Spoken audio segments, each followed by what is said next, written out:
আমি আজি আমাৰ শহীদ দিবস উপলক্ষে ভাৰতীয় জনতা পাৰ্টি যুব মোৰ্চাৰ তৰফৰ পৰা আমাৰ যেহেতু দলে আমাক দায়িত্ব দিছে আমাক প্ৰত্যেকজন শহীদ পৰিয়াল যে আমাৰ জাতিৰ কাৰণে শহীদ হল তো তেখেতসকলৰ পৰিয়ালৰ ওচৰত গৈ আমি আজি বৰ্তমান আমি গান্ধীবাৰীত উপস্থিত আছোঁ।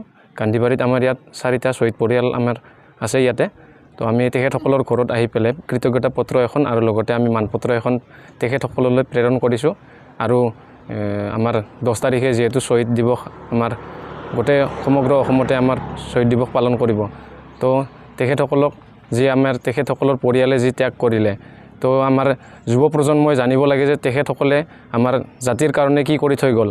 তো তেখেতসকলৰ পৰিয়ালৰ ওচৰত আহি পেলাই আমি তেখেতসকলৰ পৰিয়ালৰ মনৰ কথা বুজিলোঁ আমি।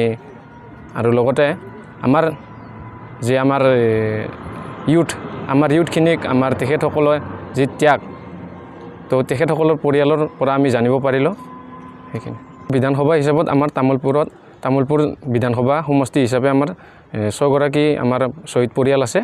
তো আমি আজি তামোলপুৰ বিধানসভা হিচাপে আমি 6 গৰাকী পৰিয়ালৰ ওচৰত আমি আছোঁ বৰ্তমান।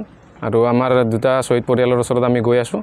আৰু লগতে অহাকালি আমি গড়েশ্বৰ বিধানসভা হিচাপে তাত আমি শহীদ পৰিয়ালৰ ওচৰত যাম কৃতজ্ঞতা জ্ঞাপন কৰিবৰ কাৰণে।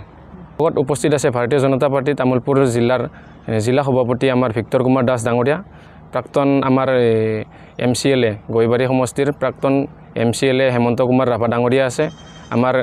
আমাৰ জিলাৰ কোষাধ্যক্ষ আমাৰ ৰংজা শংকুৰ বসুমতাৰী ডাঙৰীয়া আমাৰ মাজত উপস্থিত আছে। আৰু আমাৰ তামোলপুৰ জিলাৰ ইনভাইটি মেম্বাৰ আমাৰ সোমনাথ বসুমতাৰী ডাঙৰীয়া আমাৰ মাজত উপস্থিত আছে। আমাৰ প্ৰত্যেকটো যুৱ মোৰ্চাৰ আমাৰ তামোলপুৰ বিধানসভা সমষ্টি হিচাপে আমাৰ প্ৰত্যেকটো 3টা আমাৰ মণ্ডল আছে। আমাৰ 3টা মণ্ডলৰ প্ৰত্যেকজন কাৰ্যকৰ্তা আমাৰ মাজত উপস্থিত আছে। আৰু আমাৰ লগতে জিলাৰ সমূহ বিষয়ববীয়া আমাৰ মাজত উপস্থিত আছে।